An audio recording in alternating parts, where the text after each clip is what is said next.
السلام علیکم و رحمت الله و برکاته. دوستان و برادران عزیز، این باره ما اومدگان انشاءالله که اکی مصلح دین واضح در باره بارا انشاءالله که سخنرانی میکنن.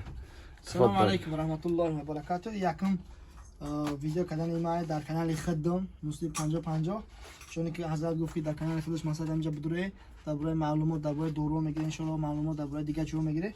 خب اینای دورو اینای برای تایکشه فیبکس مثلا این زنونه های یک هفته از تابستون های همین چیزی وجه نیست در کره مثلا تایکش میزنی یک هفته مونا میکنه. خب همین داریم با مردانش هم زنش هیچ زنونه و هم مثلا برای تایپو هم مثلا با برای پو اینا مثلا دوزی برو را چیکار است مثلا پیشرم در برومات مثلا نیش برای مردکو با همه چیزی وجه نی حاضر در همین تابستون آدمو مثلا بیسا وقت استافشی مثلا ایجاشون در میکنه، میونشون در میکنه، پاشون در میکنه، همه در چیزی خوبی بهترین آوردگیم. خب با عکس رفته سه مثلا میدونه که زکاس کنه مساجور کا. خب اینه چند سویت داره، این سویت سرش میتونه که بخرین پدر مادرتون روان کنین مادرتون دا مثلا دعاشون بگیرین 3000 روبل آوی اون قدر قیمتا نیست مثلا ارزونه. خب اینا بارداره همه 5000 بودن ده همو 5000 روبل بودن 3000 روزشون کردگیم. نه اومدگی اون زده سیم نه چند نمود شسته میتونین که زکاس کنین نه چند نمود داره سکورز داره مثلا سپارتیم نیانیو مایدار بودم نه دلو جو لو وقت میتونین قطعی ببریش. انسانایی که پاشون رگ میکشن، انسانایی که پشتشون استمرار در میکنن پشت رگ میکشن برای همونها بنیاد شکمشون خراب کردن مثلا دوران برای شکمشون چند نمود لسات داره نه برای یعنی پشت، برای گردن، برای جوی ملایم و برای یعنی سم بی پا هم پرستاتید. بله کسانی که پیش ما اومدگی بودن مثلا همون آدمو میدونن که ما بچه خیلی مساجشون میکردیم این همین هوای ها اینا. بله باردارش ما میپرسیدیم میتونن که زکات کنین. بله نه بدمو اینا آوردیم الحمدلله که اقران ها چند نمودش هست الحمدلله پدرش و دیگر نوع اقران ها هستن. میتونن که زنگ بزنین ان شاء الله بجا مکان ما رو بیاین. برادرها در خدمت هستن. برادرها چی دیگه نگفتن اومدگن یا چی دیگه نگفتن همونا برادرها که میگفتن که مثلا دوری برای موسر نریختن اینا همین تام خیلی دورو برآمدگی مثلا همو همین استعمال میکنه ان شاء الله که خاص برای الله مو سرطان نمیریزه دیگه ریختن بس میکنه که از بهترین دورو تورتسکی دمو اومد این چیزا نبود شما میپرسین اینا اومد الحمدلله که بعد برادرها شامپونا هم هست برای همونها شامپونا هم هست میناکسیدین دمو هست از برادرها.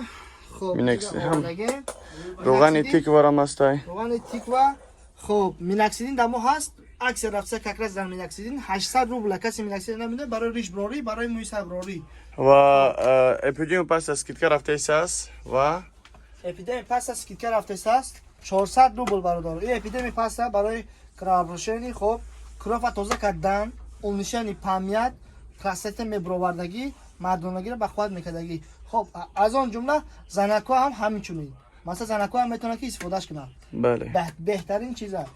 خب برادر 400 روبل هم شهوت زیاد میکنه. بله شهوت زیاد میکنه. دورو برای خراب شدن فربه شدن لحاظ عکس رفته است دوروی سمیوان برای فربه شدن وزن گرفتن. بله میتونه که ان شاء الله که زنگ بزنین.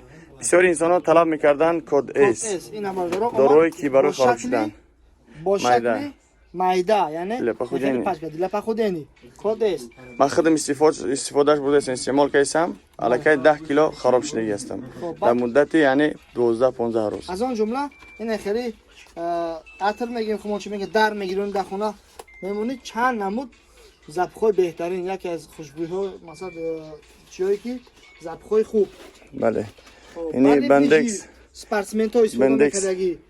خب بندکس اومدگی. خب بندکس اومدگی برای کیروم همین سیروپش اومدگی برای کودکان نداشتیم ما برای سیروپش برای کودکایی که مثلا 8 ساله بالا نداشتیم برای هوایم اومدگی میتونن که زنگ بزنن ان شاء الله که سیروپش هم هست در خدمت. بله خب بعد اینا با حضرت چپنا موندنی را ماز 4 تیمنه یکی از بهترین ماز برای سوستاف برای بغم درد برای مثلا همون که جایی که درد میکنه برای همجرا ماز 4 تیمن یا اومدگی نبودن تموم برای ایمونیتیت هم هست. یعنی دورو به نهایت زیاد هستن ان شاء الله که از پوسر کده دموی سر برآوردن هم یکی نمود. از بهترین دوروها پیشگاه حضرت بخشش حضرت یکی از بهترین دورو مثلا یکی از برای ایمنیتت بقوت کردن. چیزی که چی برای ایمنیتت بقوت کردن. حیات برادران نگاه کنین که چند نمود چی داره در ترکیبش، چند نمود میوگی ها را ببینید. بله هم قدر کرپ که میزنی ایمنیتت هم برای کودکان هم هستای، بله هم برای بعد کلان سالم. ویتامین داریم برای مردو مثلا برای برادرو برای زنکو مثلا چند نمود ویتامین ها داریم کمپلکس ده ویتامین کمپلکس. خب خلاص گپ که انشالله داروها بسیار هستن، میتونین که انشالله که زنگ بزنین. همچون شامپون ها هستن برای کودکا، برای کسانی که نماز خواندن نمیتونن. بله جای نماز کسانی که زنکاشون نماز خوندن نمیتونن، نه کی زنکو مردکا کودکا بله کودکا اینا همه در چیزی بهترین هم خیلی جای نمازه دبلاش میبرای پات هم خیلی میمونی نیا کنی هم خیلی دستات ایجای مونی خودش میگه تا که تو چیکار کن مقصد هم ماشه میفهمونه تا مقصد خودش اول خیلی رکوع سجود کردن. بله برادران اینا مرحمت درمو هست زنگ بزن. برادران عزیز گفتن نمونه پالمو پلسه یکی از بهترین دارو هست برای پروستاتیت، برای اشتهای انسان خوب کردن، برای همخوابگی و ایمنیته بقوت کردن. از جهت مردانگی هم طرفه به نهایت خوبه و بسیاری ها بگیم سراغ میکردن منتلین برای استخوان، برای سوستف آمدگی الحمدلله میتونی که زنگ بزنین. و همچنین یعنی روغن تیکوا مسئله تیکوا میتونین که انشاءالله که زنگ بزنین.